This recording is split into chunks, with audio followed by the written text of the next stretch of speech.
Hello everyone, and today I will be reviewing WWE 2K15 on both current and next-gen consoles. The presentation for this game is great. Here's what you expect from 2K.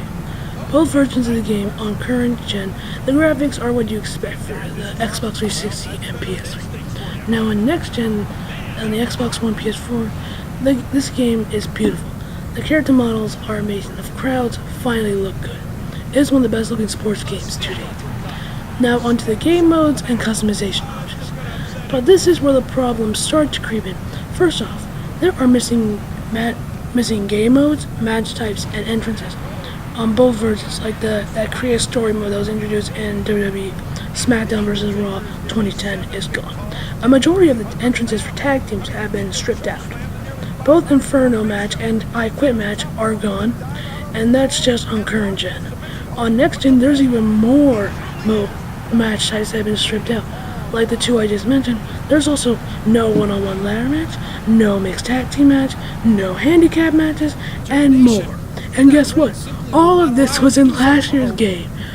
But it's not all bad. Universe mode is the best it's ever been, with new story options and clues for feuds. And by the way, next-gen players get the exclusive mode of My Career Mode, which is similar to how it was in NBA 2K14 and 15.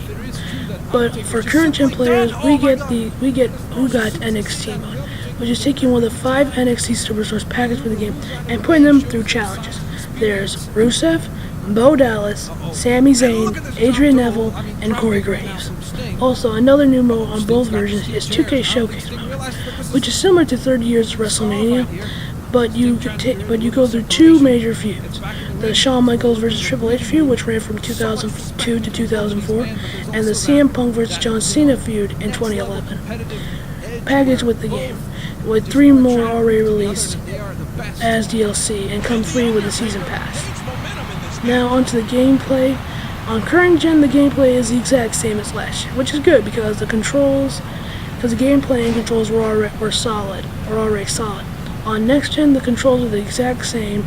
Also, the game is a lot more slower paced and more dramatic on next gen than the previous games. You slowly get to the top rope if you're tired, and if you hit your finisher when you're tired, like say John Cena's AA, when you hit it, you'll both fall to the ground and then you have to crawl towards him to pin him. It's very dramatic. They also added on next gen version the more improved collar and elbow tie-up, which starts as a game of rock, paper, scissors, where you pick one of 3 moves to do, then the game randomly picks who wins. Then the next stage happens where you hit the right stick in a circular motion until you hit a red spot, hold it there in a position, or you can constantly just mash the attack button to ruin the flow before the game ends the collar and elbow tie-up chain.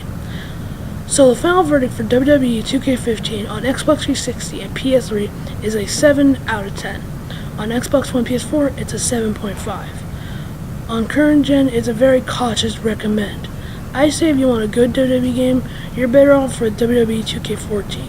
For next gen players, though, I think you're better off waiting for WWE 2K16. If you want to play 2K15, play at the Teen Center. I hope when 2K16 comes out, they take all these stripped out and put it back in. I'm Glenn Gutschard of VHS TV, signing out.